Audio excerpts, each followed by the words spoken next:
Hello everyone. In this lecture, we'll be discussing about DNA replication in prokaryotes. So before starting this lecture, हम देख लेते हैं replication का मतलब क्या होता है. Replication का मतलब होता है किसी भी चीज़ की कॉपी को जनरेट कर देना. हमने अपने लास्ट लेक्चर्स में जब सेल डिवीजन देखा था उसमें एक इंटरफेज में फेज़ आया था जिसका नाम था एस फेज़ यानी कि सिंथेसिस फेज़. उसमें हमने पढ़ा था कि इस फेज़ में सेल जो है वो अपने डीएनए के कॉपीज़ को जनरेट करता है यानी कि डीएनए के अमाउंट को डबल करता है. तो वो तो हमने पढ़ा कि वो किस फेज़ में करता है. अब हम देखते हैं कि डीएनए इसको सेल इसको करता कैसे है, वो डीएनए को रेप्लिकेट करेगा कैसे. So what is DNA replication? DNA replication is a synthesis of new DNA strand using the pre existing strand. इसका क्या मतलब होता है? हमने अपने डीएनए के मॉडल को देखा हुआ है. वॉटसन और क्रिक सर का जो मॉडल आया था उसमें क्या बताया गया था कि जो डीएनए है पहली चीज़ तो होता है कि वो डबल स्ट्रैंडेड होता है. दूसरा क्या होता है कि जो दोनों स्ट्रैंड्स होते हैं वो एक दूसरे के एंटी पैरेलल होते हैं. इसका मतलब क्या हुआ कि दोनों स्ट्रैंड्स की जो पोलैरिटी होती है वो एक दूसरे के बिल्कुल ऑपोजिट होती है. अब इन दोनों स्ट्रैंड्स को जोड़ा कैसे जाता है? हाइड्रोजन बॉन्ड के थ्रू.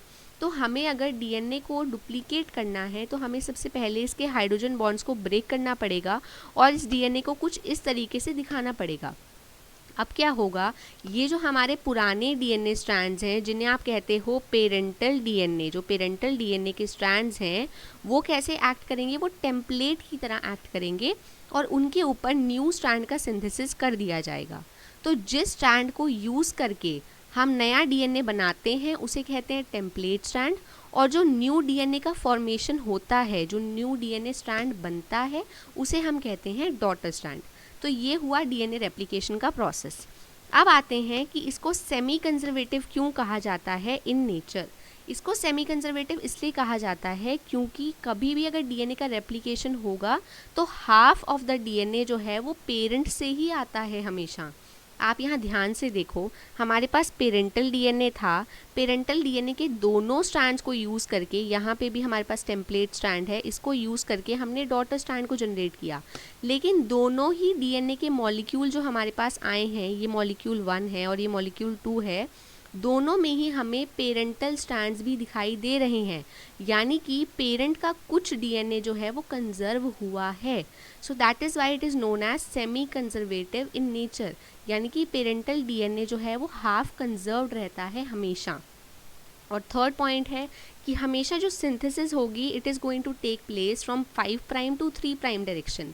इसको हम अभी आगे अगली स्लाइड में डिस्कस करेंगे जहां हम देखेंगे डीएनए पॉलीमरेज 3 कैसे काम करता है. उससे हमें पता चलेगा कि 5 प्राइम से 3 प्राइम में ही क्यों हमेशा सिंथेसिस होती है. अब हम प्रोकैरियोट्स के बारे में बात कर रहे हैं. तो प्रोकैरियोट्स का डीएनए लीनियर तो होता नहीं है. वो कैसा होता है? वो होता है सर्कुलर. अब सर्कुलर जो हमारा डीएनए है, सोचो उसको रेप्लिकेट करना कितना डिफ़िकल्ट होगा, क्योंकि एक तो वो सर्कुलर है, दूसरा वो हाईली कॉइल्ड है. तो हमें रेप्लिकेशन कहाँ से स्टार्ट करनी है, कैसे करनी है, ये हमें कैसे पता चलेगा? तो इसीलिए प्रोकैरियोटिक डीएनए में एक छोटा सा रीजन होता है जिसे हम कहते हैं ओराइसी. ओराइसी का फुल फॉर्म होता है ओरिजिन ऑफ रेप्लिकेशन. क्या होता है इसका मतलब? Origin of replication. ये वो सीक्वेंस है जहाँ से हमारे डीएनए का रेप्लिकेशन जो है वो स्टार्ट होता है. तो हमने क्या समझा ओरिजिन ऑफ रेप्लिकेशन के बारे में? It is a sequence in the prokaryotic DNA from where the DNA replication initiates. Okay. उसके बाद हम आते हैं, जब आपका ये ओरिजिन ऑफ रेप्लिकेशन मिल गया, यहाँ पर आकर कुछ एंजाइम्स बाइंड करेंगे और वो क्या करेंगे, इस एरिया को, इस पर्टिकुलर एरिया को खोल देंगे, इसके हाइड्रोजन बॉन्ड को तोड़ देंगे और इस पूरे एरिया को खोल देंगे. क्योंकि हाईली कॉइल्ड डीएनए में तो रेप्लिकेशन करना बहुत मुश्किल है, तो इसलिए इसको खोल दिया जाता है. अब ये जो ओपनड एरिया है इसे क्या कहा जाता है? इसे कहते हैं हम रेप्लिकेशन फॉर्क. ठीक है, इसे क्या कहते हैं हम? इसको यहाँ लिख लेते हैं. इसे कहते हैं हम replication fork. So now what is replication fork? Replication fork is the opened area or unwind area of the DNA which is participating or which is serving as a template for the synthesis of new DNA strands. तो ये replication fork के बारे में बात हो गई. इसको थोड़ा simplified way में हम अपनी next slide में समझते हैं. देखो, हमारे पास एक तो आपको ये चीज़ याद रखनी है कि प्रोकैरियोटिक डीएनए जो है वो हमेशा ही सर्कुलर होता है, लेकिन क्योंकि सर्कुलर में समझाना थोड़ा डिफ़िकल्ट हो जाता, इसलिए हम उसको लीनियर लेके समझा रहे हैं। तो यहाँ पे ये हमारे पास क्या है, ये प्रोकैरियोटिक डीएनए है, ठीक है। इस प्रोकैरियोटिक डीएनए पे सबसे पहले मैंने बताया था कि हमें क्या करना पड़ेगा, हमें हाइड्रोजन बॉन्ड्स को ब्रेक करना पड़ेगा। हाइड्रोजन बॉन्ड जब तक ब्रेक नहीं होंगे, दोनों स्ट्रैंड को अलग कैसे करेंगे हम लोग। तो उस काम को करने के लिए हमारे पास कौन आता है, उस काम को करने के लिए आता है हमारे पास एक एंजाइम जिसका नाम है हेलिकेज। हेलिकेज एंजाइम क्या करता है, हेलिकेज एंजाइम जो है वो हाइड्रोजन बॉन्ड्स को ब्रेक करने का काम करता है ताकि रेप्लिकेशन फॉर्क जनरेट हो सके। आप यहाँ देखो, हेलिकेज ने हाइड्रोजन बॉन्ड को तोड़ दिया है और अब हमारे पास में क्या आ चुकी है, रेप्लिकेशन फॉर्क आ चुकी है। अब इसको यूटिलाइज करके हम इसके ऊपर डीएनए का सिंथेसिस कर सकते हैं। एक चीज़ ये हो गई। उसके बाद आता है एक दूसरे तरीके का मॉलिक्यूल जिसे हम कहते हैं एसएसबी प्रोटीन। एसएसबी प्रोटीन क्या होता है, एसएसबी प्रोटीन का फुल फॉर्म होता है सिंगल स्ट्रैंड बाइंडिंग प्रोटीन। होता क्या है, जब भी आप डीएनए स्ट्रैंड्स को अलग कर देते हो तो उनके पास पूरी पॉसिबिलिटी होती है कि वो वापस से एक दूसरे के ऊपर कॉइल कर जाएं, ठीक है। उनके पास पूरा चांस है कि वो कॉइल कर सकते हैं। तो हम क्या चाहते हैं कि वो कॉइल ना करें, क्योंकि कॉइल कर गए तो रेप्लिकेशन डिफ़िकल्ट हो जाएगा। तो फॉर दैट पर्पस हमारे पास क्या आ जाता है, एसएसबी प्रोटीन आ जाते हैं जो हमारे डीएनए को अनवाइंड कंडीशन में कह लो या अनकॉइल्ड कंडीशन में रखने का काम करते हैं, ठीक है। ये आ गए हमारे एसएसबी प्रोटीन। तो हमने दो चीज़ें पढ़ ली। अब आते हैं हम थर्ड एंजाइम पे, which is known as topoisomerase. Topoisomerase का काम क्या होता है, देखो आप ये एक एग्जाम्पल से समझो। हमने लेट्स से हमारे पास दो रस्सी हैं, हमने दो रस्सी को यहाँ पे नॉट में बांध दिया और अब हम उसे क्या कर रहे हैं, एक दूसरे के ऊपर उस रस्सी को कॉइल करते चले जा रहे हैं। अब वो कॉइल हो गई। अब मैंने क्या करा, मैंने इसका एक स्ट्रैंड यहाँ से पकड़ा, एक स्ट्रैंड यहाँ से पकड़ा और बहुत ज़ोर से पुल कर दिया। पुल करने से क्या होगा, आप इसको इमेजिन करो। पुल करने से क्या होगा, जो रस्सी होगी उसमें हद से ज़्यादा कॉइलिंग हो जाएगी, ऊपर की तरफ बहुत ज़्यादा कॉइलिंग हो जाएगी और एक टाइम आएगा जब रस्सी बहुत ज़्यादा टाइटली कॉइल्ड हो जाएंगी एक दूसरे के ऊपर, ठीक है। ये रस्सी की बात है, रस्सी टूटे ना टूटे वो बात नहीं होती है। लेकिन डीएनए को अगर हम देखेंगे और डीएनए को अगर हम बार बार रेप्लिकेशन फॉर्क जनरेट करते चले जा रहे हैं और हम डीएनए को खींचते चले जा रहे हैं, तो एक टाइम ऐसा आएगा जब हमारा डीएनए सुपर कॉइल्ड कंडीशन में आ जाएगा। इस कंडीशन को क्या कहते हैं हम, सुपर कॉइल्ड कंडीशन। और इसकी वजह से डीएनए जो है हमारा वो टूट सकता है। तो हमारा टोपोआइसोमरेज क्या कर रहा है, टोपोआइसोमरेज का काम होता है इसी सुपर कॉइलिंग को रिड्यूस करना। वो इस सुपर कॉइलिंग को क्या करता है, रिड्यूस करता है ताकि डीएनए हमारा टूट ना जाए। तो ये है हमारा third enzyme known as topoisomerase, जिसका काम है सुपर कॉइलिंग को रिड्यूस करना। अब हम आते हैं अपने फोर्थ एंजाइम पे जिसका नाम है प्राइमेज। प्राइमेज का काम क्या होता है, देखो हमारा जो एंजाइम है ना, main enzyme which is DNA polymerase 3, इसको हम आगे पढ़ेंगे। ये बिना प्राइमर के काम नहीं कर सकता, ठीक है। इसको आरएनए प्राइमर चाहिए ही होते हैं, तभी ये अपना काम कर सकता है, तभी ये इलॉन्गेशन कर सकता है। तो प्राइमेज क्या करता है, ये आरएनए प्राइमर्स को जनरेट करता है। अब प्राइमर्स क्या होते हैं, हम कभी भी अपने घर पे अगर पेंट करवाते हैं तो पेंट करवाने से पहले क्या होता है, वॉल पे प्राइमर लगाया जाता है ताकि आराम से उस पेंट को टिकाया जा सके, या फिर कह लो कि पेंट जो है वो बहुत अच्छे से वॉल पर चढ़ सके। तो प्राइमर का काम क्या है, किसी भी चीज़ को इनिशिएट करने का, है ना, किसी भी चीज़ की बॉन्डिंग को स्ट्रॉन्ग करने का भी आप कह सकते हो। तो यहाँ पे आरएनए प्राइमर क्या करेंगे, वो आके हमारी जो टेम्पलेट डीएनए है उसके ऊपर बाइंड कर जाएंगे और वो एक ज़रिया बनेंगे, या कह लो कि एक इनिशिएटिंग पॉइंट बनेंगे जहाँ पे डीएनए पॉलीमरेज आके बाइंड करेगा और उसके बाद रेप्लिकेशन को स्टार्ट कर देगा। यहाँ तक जब तक हमारे प्राइमर अटैच होते हैं, यहाँ तक हम कहते हैं कि डीएनए रेप्लिकेशन का इनिशिएशन हुआ है, ठीक है। इसके 3 फेज़ हैं, इनिशिएशन, इलॉन्गेशन और फाइनली टर्मिनेशन। हम इनिशिएशन पढ़ चुके जब आके हमारा आरएनए प्राइमर बाइंड कर गया है टू द टेम्पलेट स्ट्रैंड। अब हम आते हैं फाइनली डीएनए पॉलीमरेज 3 पे, देखते हैं वो क्या करता है। तो हमारे पास हमने देख लिया रेप्लिकेशन फॉर्क आ चुकी है, पोलैरिटी आ चुकी है पूरी अच्छी तरीके से, आरएनए प्राइमर बाइंड कर चुके हैं। अब हमारा आएगा सबसे important enzyme which is known as DNA polymerase 3। ये क्या करता है, ये इलॉन्गेशन करता है। इलॉन्गेशन कैसे करेगा भाई, जितने भी अगर हमारे पास न्यूक्लियस है, न्यूक्लियस के अंदर क्या होता है ना, उसके अंदर बहुत सारे न्यूक्लियोटाइड्स प्रेजेंट रहते हैं आसपास। तो ये डीएनए पॉलीमरेज क्या करेगा, ये उन सारे न्यूक्लियोटाइड्स को उठाएगा और एक एक करके टेम्पलेट डीएनए के ऊपर लगाता चला जाएगा, उसको अरेंज करता चला जाएगा। लेकिन एक छोटी सी प्रॉब्लम है, वो ये है कि डीएनए पॉलीमरेज 3 हमेशा 5 प्राइम टू 3 प्राइम ही काम करता है। जब मैंने स्टार्टिंग में बोला था कि जो डीएनए का सिंथेसिस है वो 5 प्राइम से 3 प्राइम ही होता है, उसका यही रीज़न है कि डीएनए पॉलीमरेज जो है 3 वो पोलैरिटी बेस्ड फंक्शनिंग करता है, मतलब कि वो 5 प्राइम से 3 प्राइम ही जाएगा हमेशा। तो डीएनए का रेप्लिकेशन भी वहीं होना चाहिए, ठीक है। तो प्राइमर क्या करते हैं दोनों। अच्छा, एक क्वेश्चन जो बहुत बच्चे हमेशा गलत करते हैं या वो कंफ्यूज रहते हैं कि 5 प्राइम से 3 प्राइम किसकी बात हो रही है, डॉटर स्ट्रैंड की बात हो रही है या फिर हमारे टेम्पलेट स्ट्रैंड की बात हो रही है। जब भी मैं आगे कहीं बोलूं कि डीएनए पॉलीमरेज 3 जो है वो हमारा 5 प्राइम टू 3 प्राइम जाता है, ये हम बात कर रहे हैं डॉटर स्ट्रैंड के बारे में, ठीक है। हम बात कर रहे हैं डॉटर स्ट्रैंड के बारे में, ना कि टेम्पलेट स्ट्रैंड के बारे में। देखो ये हमारा डॉटर स्ट्रैंड है, इसको हाँ ये हमारा डॉटर स्ट्रैंड है। डॉटर स्ट्रैंड में हम बोल रहे हैं कि वो 5 प्राइम से 3 प्राइम मूव करने की कोशिश करता है, वो हमेशा उसी डायरेक्शन में मूव करेगा और डीएनए को रेप्लिकेट करता चला जाएगा। अब इस वजह से क्या होता है, क्योंकि हमारे जो डीएनए पॉलीमरेज 3 है उसकी एक प्रॉपर्टी है कि वो 5 प्राइम से 3 प्राइम ही जाएगा, तो उस वजह से 2 तरीके के स्ट्रैंड जनरेट होते हैं। एक होता है लीडिंग स्ट्रैंड और एक होता है हमारा लैगिंग स्ट्रैंड। दोनों देख लेते हैं क्या होता है।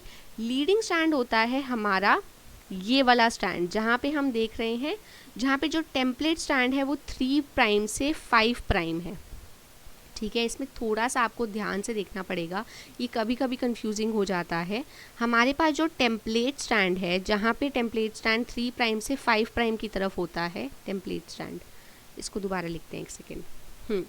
तो जहाँ पे हमारा टेम्पलेट स्ट्रैंड जो है वो 3 प्राइम से 5 प्राइम की तरफ होता है, वहाँ पे सिंथेसिस होता है हमारा लीडिंग स्ट्रैंड का, यानी कि ये वाला जो स्ट्रैंड है ये कॉन्टीन्यूअस होता है। कॉन्टीन्यूस होने का मतलब क्या है, यहाँ पे कहीं भी आपको फ्रेगमेंट्स नहीं दिखेंगे, डीएनए सीधा सीधा बनता चला जाएगा, डीएनए पॉलीमरेज 3 उसको बनाता चला जाएगा। लेकिन लैगिंग स्ट्रैंड कौन सा होता है, लैगिंग स्ट्रैंड होता है जहाँ हमारे टेम्पलेट स्ट्रैंड की पोलैरिटी होती है 5 प्राइम से 3 प्राइम की तरफ। वहाँ कौन सा स्ट्रैंड बनता है, वहाँ टेम्पलेट स्ट्रैंड की पोलैरिटी पहले कौन सी है, 5 प्राइम से 3 प्राइम। यहाँ कौन सा स्ट्रैंड बन रहा है, यहाँ बन रहा है हमारा लैगिंग स्ट्रैंड, ठीक है। लैगिंग स्ट्रैंड जो होता है वो डिसकॉन्टिन्यूस होता है। डिसकॉन्टिन्यूस मतलब क्या हुआ, यहाँ पे आपको डीएनए के छोटे छोटे फ्रैगमेंट्स दिखेंगे बनते हुए, डीएनए कॉन्टिन्यूसली नहीं बन रहा, उसके छोटे छोटे फ्रैगमेंट्स बनते चले जा रहे हैं, ठीक है। इसका हम रीज़न देखते हैं अब क्या होता है। देखो यहाँ पे एक बात समझो छोटी सी, हमने इसको एक एग्जाम्पल से समझते हैं, छोटा सा एग्जाम्पल लेते हैं और समझते हैं इसको। लेट्स से ये हमारे पास में एक बड़ी सी रोड है, ठीक है। उसके बाद में यहाँ आप 2 लोग खड़े हो, लेट्स से आप और आपका फ्रेंड खड़े हो, यहाँ आपका फ्रेंड खड़ा है, ठीक है, ये है आपका फ्रेंड और ये आप खड़े हो। मेरी इतनी अच्छी ड्राइंग के लिए मैं एक सब्सक्राइबर डिज़र्व करती हूँ, तो kindly subscribe to this channel, okay. तो हमारे पास क्या है, यहाँ पर एक फ्रेंड, आपका फ्रेंड खड़ा है जिसको हम नंबर 1 बोल देते हैं, और यहाँ आप खड़े हो जिसको हम नंबर 2 बोल देते हैं।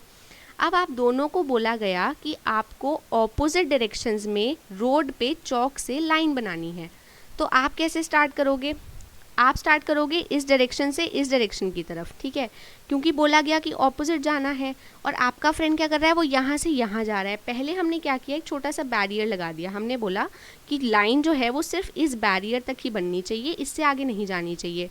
तो आपने क्या किया, आपने उसी बैरियर पे खड़े होके आगे की तरफ लाइन बनानी शुरू कर दी, यहाँ पे आपने लाइन बनानी शुरू कर दी क्योंकि हमें ऑपोजिट जाना था। और आपके फ्रेंड ने क्या किया, उस बैरियर तक लाइन को बनाना शुरू कर दिया। अब मैंने थोड़ी देर बाद क्या किया, मैंने बोला कि नहीं नहीं यहाँ से नहीं, हम क्या करेंगे, बैरियर को थोड़ा पीछे की तरफ ले जाते हैं। अब मैं बैरियर को इस तरफ लेके चली गई, ठीक है। अब आपके फ्रेंड को तो कोई प्रॉब्लम ही नहीं है, उसके लिए तो ईजी हो जाएगा बहुत ज़्यादा। उसको क्या करना है, अब उसको यही लाइन को बस आगे बढ़ा देना है, उसका काम तो हो गया। लेकिन आपके लिए हो गई है प्रॉब्लम। आपको क्या करना पड़ेगा, अब उठ के आपको आना पड़ेगा सबसे पहले इस वाले फिर से पोजीशन पे, ठीक है। और यहाँ से आप वापस से लाइन बनाने की कोशिश करोगे और फिर इन लाइंस को जोड़ दोगे, समझ आया। तो यहाँ यही चीज़ होती है डीएनए पॉलीमरेज 3 के साथ। डीएनए पॉलीमरेज 3 जो है वो 5 प्राइम से 3 प्राइम काम करता है, इसलिए जब टेम्पलेट स्ट्रैंड जिसकी पोलैरिटी 3 प्राइम से 5 प्राइम है उस पे तो वो आराम से सिंथेसाइज कर लेगा, उसे कोई दिक्कत ही नहीं है। लेकिन जैसे जैसे रेप्लिकेशन फॉर्क खुलती चली जाएगी वैसे वैसे डीएनए को बार बार उठकर आना पड़ेगा पीछे की तरफ, और फिर पीछे से उसको स्टार्ट करना पड़ेगा 5 प्राइम टू 3 प्राइम अपना पॉलीमराइजेशन करना। ठीक है, ये चीज़ समझ आई। ये क्यों हो रहा है? क्योंकि डीएनए पॉलीमरेज 3 जो है वो हमारा क्या करता है, वो हमारा 5 प्राइम टू 3 प्राइम ही मूव करता है। ठीक है, इसको एक थोड़ा हम डीएनए के पॉइंट ऑफ व्यू से भी वापस से देख लेते हैं। लेट्स से हमारे पास में ये हमारा डीएनए का स्ट्रैंड है दोनों। ठीक, इसको रब कर देते हैं, दोनों दोस्तों ने अपना काम कर दिया। अब देखते हैं यहाँ पे हम क्या देखेंगे। देखो, मैंने ये सोचा कि पहले जो है मेरा रेप्लिकेशन फॉर्क सिर्फ इतना खुला हुआ था, डीएनए पॉलीमरेज आया, मस्त आया, उसने अपना क्या करा, 5 प्राइम से 3 प्राइम अपना काम कर दिया भाई, उसने डीएनए का पॉलीमराइजेशन कर दिया, रेप्लिकेशन हो गई। अब क्या हुआ, थोड़ी देर बाद रेप्लिकेशन फॉर्क फिर से खुल गई और ज़्यादा खुल गई। तो यहाँ पे जो डीएनए पॉलीमरेज 3 था उसे क्या दिक्कत है, वो तो आगे मूव करता चला जाएगा, जितनी डीएनए रेप्लिकेशन फॉर्क खोलते चले जाओ वो आगे चलता चला जाएगा। लेकिन प्रॉब्लम किस पे आ रही है, यहाँ पे प्रॉब्लम आ रही है, क्योंकि उसे 5 प्राइम से 3 प्राइम मूव करना है। अब आपने रेप्लिकेशन फॉर्क फिर से खोल दी तो उसको फिर से उठ के जो है बिल्कुल ऊपर जाना पड़ेगा 5 प्राइम पोजीशन पे, और फिर वहाँ से वो नीचे की तरफ मूव करेगा। समझ आया? इसको हम कहते हैं लैगिंग स्ट्रैंड बनना और लीडिंग स्ट्रैंड बनना। ठीक, अब आते हैं हम यहाँ पे एक छोटे से पॉइंट पे। आपने अपनी बुक्स में या कहीं भी बहुत बार देखा होगा कि ओकाजाकी फ्रेगमेंट्स नाम की भी एक चीज़ होती है। ओकाजाकी फ्रेगमेंट्स क्या होते हैं? ओकाजाकी फ्रेगमेंट्स हमारे डीएनए की ही फ्रेगमेंट्स होते हैं, ये हमारे लैगिंग स्ट्रैंड पे बनते हैं। ठीक है, लैगिंग स्ट्रैंड पे क्या हो रहा है भाई, डीएनए पॉलीमरेज काम नहीं कर पा रहा है सही से, उसको बार बार उठ के जाना पड़ रहा है 5 प्राइम पे, फिर उसे नीचे सिंथेसिस करनी पड़ रही है। इस वजह से क्या हो रहा है, फ्रेगमेंट्स में डीएनए बन रहा है, तो इन फ्रेगमेंट्स को ही हम कहते हैं ओकाजाकी फ्रेगमेंट्स। ठीक है, अब ये हो गया हमारा इलोंगेशन वाला पार्ट, जहाँ पे आपका पूरा का पूरा जो डीएनए है वो क्या कर रहा है, रेप्लिकेट तो हो गया, डीएनए पॉलीमरेज 3 ने उसको करवा दिया। अब आती है बात टर्मिनेशन के बारे में। टर्मिनेशन को कैसे देखेंगे? देखो, ये हमारी रेप्लिकेशन फॉर्क इस तरीके से खुली थी। ठीक है, ये हमने माना हमारा 5 प्राइम था, ये हमारा 3 प्राइम था, ये हमारा फिर से 3 प्राइम था, और ये हमारा 5 प्राइम था। अब क्या हुआ, मैंने यहाँ मान लिया कि मेरा डीएनए सिंथेसिस पूरा कंप्लीट हो चुका है, जितना मुझे रेप्लिकेट करना था वो रेप्लिकेट हो गया है, इस डायरेक्शन से इस डायरेक्शन में और इस डायरेक्शन से इस डायरेक्शन में। ठीक है, अब मुझे प्राइमर्स की कोई ज़रूरत नहीं है, प्राइमर्स को मुझे हटाना है। याद रखना, प्राइमर अभी भी वहीं के वहीं है, प्राइमर कहीं नहीं गया।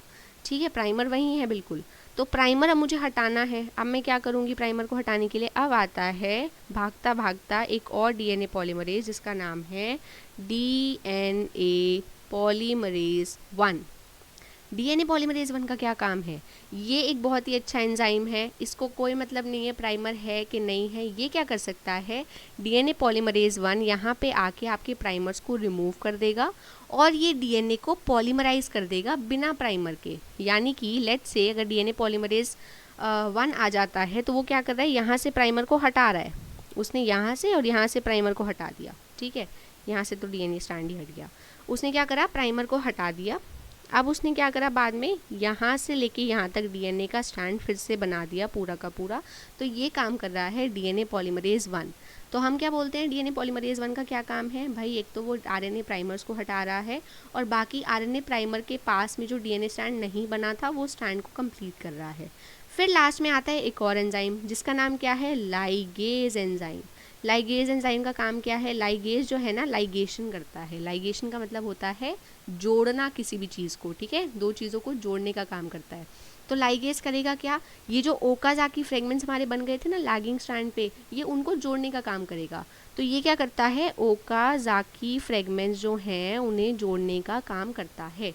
इस तरीके से हमारा पूरा डीएनए रेप्लिकेशन कंप्लीट होता है और यहाँ आके हो जाती है टर्मिनेशन कंप्लीट। ठीक है, हमने देख लिया कैसे कैसे इनिशिएशन हुई थी, फिर इलोंगेशन हुई थी, फिर टर्मिनेशन हो गई। अब एक काम करते हैं, इन छोटे छोटे एंजाइम्स को एक बार पूरा रिवाइज कर लेते हैं वापस से, किस तरीके से ये काम करेंगे। ठीक है, यहाँ पे आके हम इनको रिवाइज करते हैं। तो चलो देखते हैं डीएनए रेप्लिकेशन इन प्रोकैरियोट्स में कौन कौन से इंपॉर्टेंट एंजाइम इन्वॉल्व हुए थे। सबसे पहले आया था हेलिकेस, ठीक है, फिर आया एसएसबी प्रोटीन, टोपोआइसोमरेज, प्राइमेज और डीएनए पॉलीमरेज 3। हेलिकेज ने क्या किया, हेलिकेज का काम था हाइड्रोजन बॉन्ड्स को ब्रेक करना, हमें दोनों स्ट्रैंड्स को अलग करना था, तो हाइड्रोजन बॉन्ड को ब्रेक करने का काम था हेलिकेज का। इसको एटीपी चाहिए होती है भाई, किसी भी दो लोगों को अगर आपको अलग करना है, दो लोग को लड़ाई हो रही है, वो एक दूसरे को मार रहे हैं, तो उन दोनों को थोड़ा दूर करने के लिए क्या करना पड़ेगा, हमें थोड़ी एनर्जी तो डालनी पड़ेगी। तो इसीलिए क्या होता है, हेलिकेज को चाहिए होती है एनर्जी। दूसरी चीज़ क्या है, ये एक हेक्सामेरिक रिंग है। तीसरी चीज़ क्या है, ये हमेशा रेप्लिकेशन फॉर्क की साइड ही मूव करती है, मतलब रेप्लिकेशन फॉर्क जिस तरफ से खुला होता है हमेशा उस तरफ ही ये मूव करेगा। दूसरा आता है हमारा एसएसबी प्रोटीन, ये तो हमने पढ़ ही लिया, सिंगल स्ट्रैंड बाइंडिंग प्रोटीन क्या कर रहा है, ये स्ट्रैंड्स को ओपन रख रहा है, मतलब उसे अनवाइंड कंडीशन में रख रहा है। फिर आता है टोपोआइसोमरेज। टोपोआइसोमरेज जो है वो सुपर कॉइलिंग को रिड्यूस करता है, भाई सुपर कॉइलिंग होगी तो डीएनए टूट जाएगा, तो उसको प्रिवेंट करता है टोपोआइसोमरेज। इसका एक एग्जाम्पल है डीएनए गाइडेज, ये टर्म थोड़ी इंपॉर्टेंट है, इसको आप याद कर लेना। डीएनए गाइडेज जो है वो प्रोकैरियोटिक टोपोआइसोमरेज है, ठीक है। उसके बाद आते हैं प्राइमेज पे, ये क्या करता है, आरएनए प्राइमर्स को बनाता है। और डीएनए पॉलीमरेज 3 जिसका काम है इलोंगेशन को परफॉर्म करना, ये पूरा का पूरा पॉलीमराइजेशन करता है और इलोंगेशन परफॉर्म करता है। तो इस तरीके से हमारा डीएनए रेप्लिकेशन इन प्रोकैरियोट जो है वो कंप्लीट होता है। I hope you understood the concept and please subscribe to the channel for more such videos. Thank you so much.